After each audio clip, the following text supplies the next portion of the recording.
ವರಮಹಾಲಕ್ಷ್ಮಿ ಪೂಜೆಯನ್ನು ಹೇಗೆ ಮಾಡಬೇಕು ನೋಡೋಣ ಬನ್ನಿ. ವರಮಹಾಲಕ್ಷ್ಮಿ ಹಬ್ಬದ ದಿನ ರಾತ್ರಿ ದಂಪತಿಗಳು ತಾಂಬೂಲ ಹಾಕಿಕೊಳ್ಳುವುದು ಕಡ್ಡಾಯವಾಗಿರುತ್ತದೆ.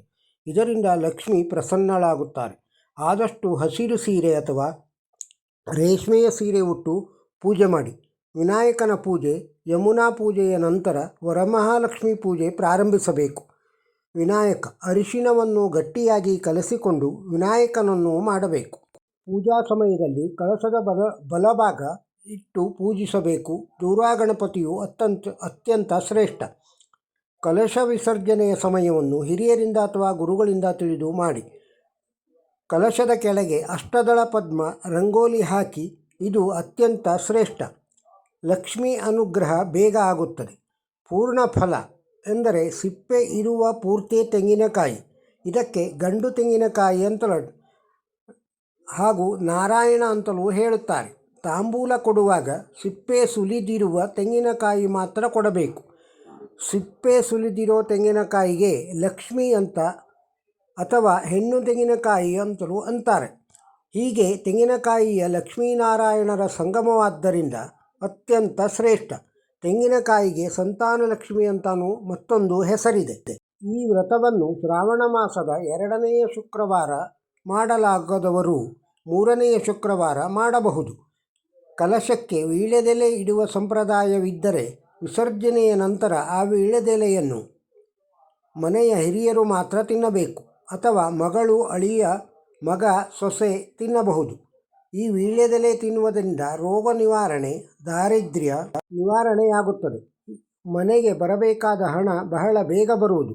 ಮನೆಯಲ್ಲಿ ಶುಭ ಕಾರ್ಯಗಳು ಬೇಗ ಜರುಗುತ್ತವೆ. ಪ್ರಶ್ನೆ: ವರಮಹಾಲಕ್ಷ್ಮಿ ಪೂಜೆಯಲ್ಲಿ ಕಲಶದಲ್ಲಿ ಏನೇನು ಹಾಕಬೇಕು?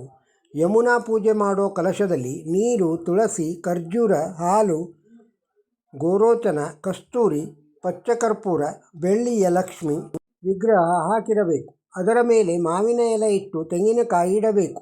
ವರಮಹಾಲಕ್ಷ್ಮಿ ಕಲಶದಲ್ಲಿ ನೀರು, ತುಳಸಿ ದಳ, ಖರ್ಜೂರ, ಒಣದ್ರಾಕ್ಷಿ, ಕೇಸರಿ, ಪಚ್ಚಕರ್ಪೂರ, ಏಲಕ್ಕಿ ಪುಡಿ, ಕಸ್ತೂರಿ ಹಾಕಿ ಅದರ ಮೇಲೆ ಮಾವಿನ ಕುಡಿ ಇಟ್ಟು ತೆಂಗಿನಕಾಯಿ ಇಡಬೇಕು. ನಂತರ ಲಕ್ಷ್ಮೀ ಮುಖವಾಡ, ಆಭರಣ, ವಸ್ತ್ರಗಳು ಹಾಕಿ ಪೂಜೆ ಮಾಡಬೇಕು. ಶುಭ ಶುಕ್ರವಾರ.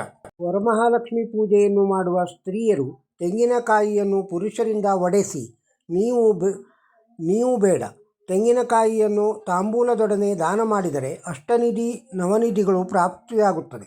ಪ್ರತಿದಿನ ಶ್ರೀ ಮಹಾಲಕ್ಷ್ಮಿ ಅಷ್ಟೋತ್ತರದಿಂದ ತಮ್ಮ ಕುಲದೇವರಿಗೆ ಅಭಿಷೇಕವನ್ನು ಮಾಡಿದರೆ ಎಲ್ಲ ತರಹದ ಸ್ತ್ರೀದೋಷ, ಸ್ತ್ರೀಶಾಪ, ಸುಮಂಗಲಿ ದೋಷಗಳು ನಿವಾರಣೆಯಾಗುತ್ತವೆ. ಶ್ರೀ ಮಹಾಲಕ್ಷ್ಮಿ ಅಷ್ಟೋತ್ತರದಿಂದ ಶ್ರೀ ಮಹಾಲಕ್ಷ್ಮಿಯನ್ನು ಪೂಜಿಸಿ ತಾವರೆ ಹೂವಿನಿಂದ ಪೂಜಿಸಿದರೆ ಸಂತಾನ ಭಾಗ್ಯವಾಗುತ್ತದೆ. ಮಕ್ಕಳು ಸನ್ಮಾರ್ಗದಲ್ಲಿ ನಡೆಯುತ್ತಾರೆ. ಮಕ್ಕಳು ಹೇಳಿದ ಮಾತು ಕೇಳಿ ದೈವಭಕ್ತಿ ಜಾಸ್ತಿ ಇದ್ದು ಗುಣವಂತರಾಗುತ್ತಾರೆ. ಸಾಲಬಾಧೆ ನಿವಾರಣೆ. ಪ್ರತಿದಿನ ಮನೆಯನ್ನು ಶ್ರೀ ಮಹಾಲಕ್ಷ್ಮಿ ಅಷ್ಟೋತ್ತರ ಹೇಳಿ ಅರಿಶಿನ ಹಾಕಿದ ನೀರಿನಿಂದ ಸಾರಿಸಿದರೆ ಸಾಲದ ಭಯ ಇರುವುದಿಲ್ಲ. ಸಾಲದ ಹಣ ಬಹಳ ಬೇಗ ತಿರುಗಿ ಬರುತ್ತದೆ.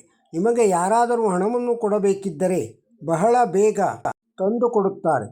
ಎಚ್ಚರಿಕೆ: ನೆಲವರೆಸಿದ ನಂತರ ಪೂರ್ಣವಾಗಿ ಒಣಗುವವರೆಗೂ ಯಾರೂ ನೆಲವನ್ನು ತುಳಿಯಬಾರದು. ಶ್ರೀ ಮಹಾಲಕ್ಷ್ಮಿ ಪೂಜೆ ಮಾಡುವವರು ಅಥವಾ ಯಾರೇ ಆಗಲಿ ಬೇರೆಯವರ ಮನೆಯಲ್ಲಿ ತಾಂಬೂಲ ಕೊಟ್ಟಾಗ ಅದನ್ನು ಮನೆಗೆ ತರದೆ ಬೇರೆಯವರಿಗೆ ಕೊಟ್ಟರೆ ನಿಮಗೆ ಬರಬೇಕಾದ ಹಣ ಸಕಾಲದಲ್ಲಿ ಬರುವುದಿಲ್ಲ. ನಿಮ್ಮ ಸಂಪತ್ತು ಕಡಿಮೆಯಾಗುತ್ತದೆ. ಆದ್ದರಿಂದ ನಿಮಗೆ ಕೊಟ್ಟ ತಾಂಬೂಲವನ್ನು ಯಾರಿಗೂ ಕೊಡದೆ ಮನೆಗೆ ತಂದು ದೇವರಿಗೆ ಅರ್ಪಿಸಬೇಕು. ನಂತರ ಬೇಕಾದರೆ ಕೊಡಬಹುದು. ಶ್ರೀ ಮಹಾಲಕ್ಷ್ಮಿ ಅಷ್ಟೋತ್ತರ ಪೂಜೆಯನ್ನು ಬಿಲ್ವದಳದಿಂದ ಪೂಜಿಸಿದರೆ ಬಹಳ ಬೇಗ ಶ್ರೀಮಂತರಾಗುತ್ತಾರೆ.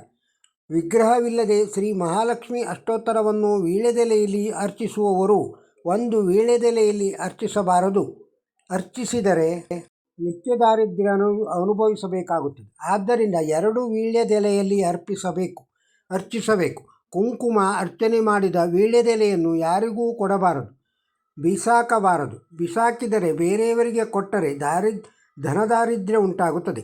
ಈ ವೀಳ್ಯದೆಲೆಯನ್ನು ಪೂಜೆಯಾದ ಮಾರನೆಯ ದಿನ ಮನೆಯ ಯಜಮಾನರು ಅಥವಾ ಹಿರಿಯ ದಂಪತಿಗಳು ಮಾತ್ರ ಎಲೆ ಅಡಿಕೆ ಹಾಗೂ ಸುಣ್ಣದ ಸಮೇತ ತಾಂಬೂಲ ಹಾಕಿಕೊಂಡರೆ ನಿಮಗೆ ಬಹಳ ಬೇಗ ಶ್ರೀ ಮಹಾಲಕ್ಷ್ಮಿ ಅನುಗ್ರಹವಾಗುತ್ತದೆ. ಶುಕ್ರವಾರದ ದಿವಸ ಶ್ರೀ ಮಹಾಲಕ್ಷ್ಮಿಯನ್ನು ಪೂಜೆ ಮಾಡಿ ಮೊಸರನ್ನ ಮತ್ತು ನೆಲ್ಲಿಕಾಯಿಯ ಗೊಜ್ಜು ಅಥವಾ ಮೊರಬ್ದ ನೈವೇದ್ಯ ಮಾಡಿ ಗೋವು ಪೂಜೆಯನ್ನು ಮಾಡಿ ಬ್ರಾಹ್ಮಣ ದಂಪತಿಗಳಿಗೆ ದಾನ ಮಾಡಿದರೆ ನಿತ್ಯ ದಾರಿದ್ರ್ಯ, ಅನ್ನದಾರಿದ್ರ್ಯ, ವಸ್ತ್ರದಾರಿದ್ರ್ಯ, ಧನದಾರಿದ್ರ್ಯ ನಿವಾರಣೆಯಾಗುತ್ತದೆ. ಶ್ರೀ ಮಹಾಲಕ್ಷ್ಮಿ ಅನುಗ್ರಹ ಎಲ್ಲರಿಗೂ ದೊರಕಲಿ. ವರಮಹಾಲಕ್ಷ್ಮಿ ಹಬ್ಬದ ಶುಭಾಶಯಗಳು. ಈ ವಿಡಿಯೋ ನಿಮಗೆ ಇಷ್ಟವಾಗಿದ್ದರೆ ಒಂದು ಲೈಕ್ ಕೊಡಿ. ಇದನ್ನು ಇತರರಿಗೂ ಶೇರ್ ಮಾಡಿ. ನಮ್ಮ ಚಾನಲ್ಗೆ ಸಬ್ಸ್ಕ್ರೈಬ್ ಆಗದೇ ಇದ್ದರೆ ಸಬ್ಸ್ಕ್ರೈಬ್ ಆಗಿ. ನಮಸ್ಕಾರ.